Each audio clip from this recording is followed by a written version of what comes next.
6 महिने झालं आपल्या 4 गायी हिटवर आल्या नाहीत. याचं कारण काय माहिती आहे का, की आपण मिनरल मिक्सचर पावडर आहे ना बंद केली होती.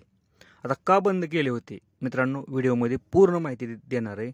आणि साधारणतः 1.5 महिन्यापासून आपण पावडर चालू केली होती आणि 1.5 महिन्यानंतर रिझल्ट सांगतो की काल आपण 2 गायीला EI केलं, म्हणजे इंजेक्शन भरलं आहे.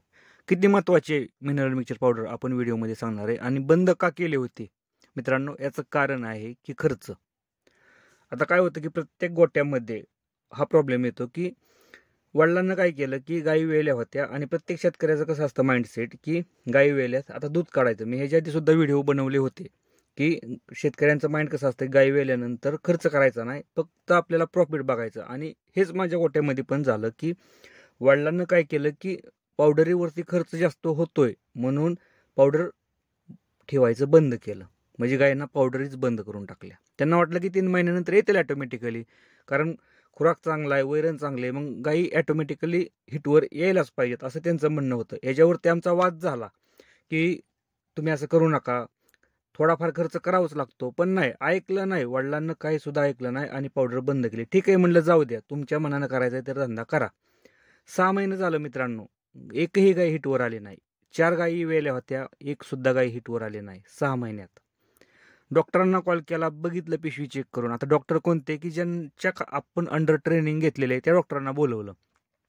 ऑलरेडी डॉक्टर म्हणले की तुमच्या घरचा डॉक्टर असून सुद्धा तुम्ही मला बोलवताय हिटवर येण्यासाठी. पण त्यांना मी रिअल परिस्थिती सांगितली की काय प्रॉब्लेम झाला होता गोट्यात. ठीक आहे, त्यांना बघितलं आणि डॉक्टरांना सांगितलं की पावडर चालू करावी लागेल. 6 महिन्यानंतर डॉक्टर गोट्यात आला आणि काय सांगितलं की पावडर चालू करा, त्याशिवाय काही हिटवर येणार नाही, त्या पिशव्या कमजोर आहेत. त्या जेवढा खर्च तुम्ही वाचवला होता का नाही, पैसा वाचवला होता का नाही मित्रांनो, तेवढाच पैसा आता त्या पावडरीवरती खर्च करावा लागला आपल्याला.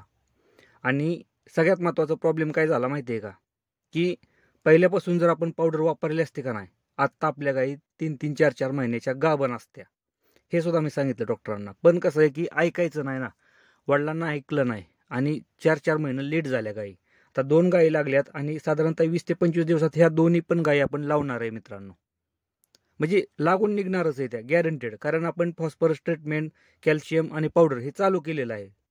त्यामुळं 2 गायी काल लावल्या, आता 2 गायी राहिल्यात, त्या आपण एक 20 ते 25 दिवसात त्या सुद्धा लावून टाकणार आहेत. म्हणून मित्रांनो, एक गोष्ट लक्षात ठेवा की दूध व्यवसायात खर्च करायची तयारी असेल ना तुमची, तरच उतरा. कारण असं आहे का नाही की नाही येतील ऑटोमॅटिकली, एवढं खुराक आहे, वैरण आहे, मका घालतोय, एखादी गाय येते. पण आजच्या कंडिशनना गायींना हिटवर आणावं लागतंय. तुम्ही जर वाट बघत बसला का नाही, वर्ष 2-2 वर्ष गायी हिटच दाखवणार नाही. त्या गॅरंटी देऊन सांगतो की 6 महिने मी पण बघितलं, बघू म्हणलं, ठीक आहे 6 महिन्याचा खेळ आहे, नाही एखादा वेळ ठीक आहे जाऊ द्या म्हटलं, बघू आपण येतात का. पण नाही मित्रांनो, 4 गायी होत्या, 4ही सुद्धा हिटवर आल्या नाही. त्या 6 महिने झालं. 6 महिन्यानंतर आपण परत ट्रीटमेंट चालू केली, पावडर चालू केली, कॅल्शियम, फॉस्फरसवरती आपण टोनोफॉस्फेन वापरलं मित्रांनो. त्या टायमिंगला 2 गायी हिटवर आल्या आणि काल आपण लावल्या गेल्यात. त्यामुळे व्हिडिओ बनवतोय की तुम्ही 4-5 हजार रुपये, 5-6 हजार रुपये वाचवले ह्या 4-5 महिन्यात मित्रांनो. वडिलांना वाचवले माझे, पण मित्रांनो एकाच महिन्यात तेवढा खर्च करावा लागला त्या गायींवरती. आणि सगळ्यात मोठा लॉस काय माहिती आहे का, की ज्या गायी आता 3-3, 4-4 महिन्याच्या गाभण पाहिजे होत्या ना, त्या गायी आत्ता लावल्या गेल्यात. म्हणजे तुमच्या 3-3, 4-4 महिने रिवर्स आलाय तुम्ही, फक्त काय 1 ते 2 लिटर दुधासाठी. की गायी लावल्यानंतर 1-1, 2-2 लिटरनं रिवर्स येतात ना, ह्या गोष्टीसाठी. आणि जो की खर्च होतो गोठ्यामध्ये की कशाचा, पावडरीचा, फॉस्फरसचा, ह्या खर्चासाठी मित्रांनो तुम्ही 3-3, 4-4 महिने लेट झालाय.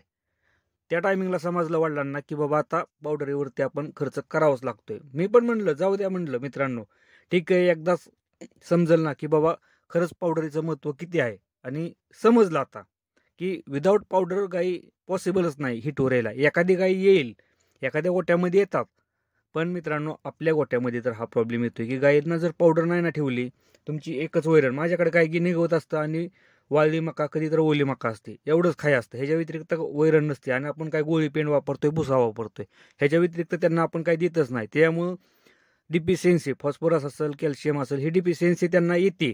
विटॅमिन असतील, मिनरल्स असतील, यांची डिफिशियन्सी आल्यामुळे काय होतंय की गायी हिटवर यायला त्रास देतात, गायीच्या पिशव्या कमजोर राहतात. म्हणून आपल्याला बाहेरून पावडरी वाटे ह्या गोष्टी द्याव्या लागतात. त्यासाठी मित्रांनो गायी जर हिटवर येत नसतील ना तुमच्या, एक गोष्ट लक्षात ठेवा, पावडर वापरा. आणि पावडरीचं प्रमाण 100 ग्रॅम वापरत असताना तर 150 ते 200 ग्रॅम एका टायमिंगला ठेवावं लागतंय.